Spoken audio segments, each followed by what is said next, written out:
Welcome back to Fatafat cooking by doctor Shevidya channel. இன்றைக்கி நம்ம கிச்சனில் என்ன சமைக்க போகிறோம் அப்படின்னா, இது ஒரு சேனைக்கிழங்கு ரெசிபி தாங்க.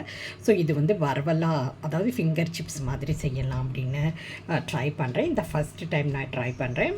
ஸோ இதுக்காக நான் வந்து மஞ்சள் பொடியும் அப்புறம் கொஞ்சம் புளியும் போட்டு இதை வந்து வேக வச்சு எடுத்துக்க போகிறேன் முக்கால் பதத்துக்கு. ஏன் அப்படின்னா, இந்த கிழங்கு வந்து நாக்கு அரிப்பு கொடுக்கும். நான் அறுக்கிறப்பயே என் கையெல்லாம் அரிக்க ஆரம்பிச்சிருச்சு. ஸோ நாக்கில் சாப்பிட்றப்ப நாக்கும் அரிக்கும் அப்படிங்கிறதால நான் இந்த மெத்தடை வந்து ஃபாலோ பண்ணுறேன்.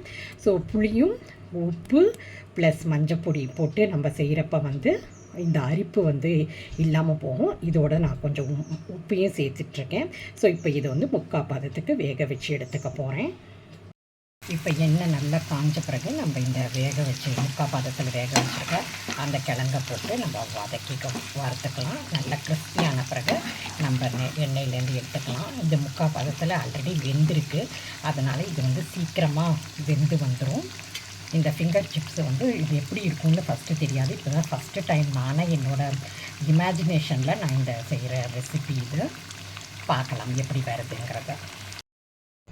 இப்போ இதோட நான் வந்து உப்பு, கொஞ்சம் மிளகாய் பொடி, ஆம்ச்சூர் பவுடரு, சாட்டை மசாலா இதெல்லாம் போட்டிருக்கேன். இதெல்லாம் நல்லா கலந்து விட்டுட்டு டேஸ்ட் பண்ணி பார்க்கலாம் எப்படி இருக்குன்னு. உண்மையிலேயே டேஸ்ட்டு ரொம்ப சூப்பராக இருக்குங்க. நான் ஃபஸ்ட்டு டைம் நான் இந்த அளவுக்கு நான் எதிர்பார்க்கவே இல்லை. உண்மையிலேயே ரொம்ப நல்லா வந்துருந்துச்சு. கடையில் விற்கிற அந்த ஃபிங்கர் சிப்ஸு அந்த மாதிரியே இருந்துச்சு. மரவள்ளிக்கிழங்கில் செய்வோம் இல்லையா, அதே டேஸ்ட்டில் இருந்துச்சு. ரொம்ப நல்லாயிருக்கு. அது நம்ம ஆட் பண்ணியிருக்க அந்த ஆம்ச்சூர் பவுடரும் அந்த சாட் மசாலாவும் ரொம்ப தூக்கி காமிக்குது. ரொம்ப நல்லாயிருக்கு.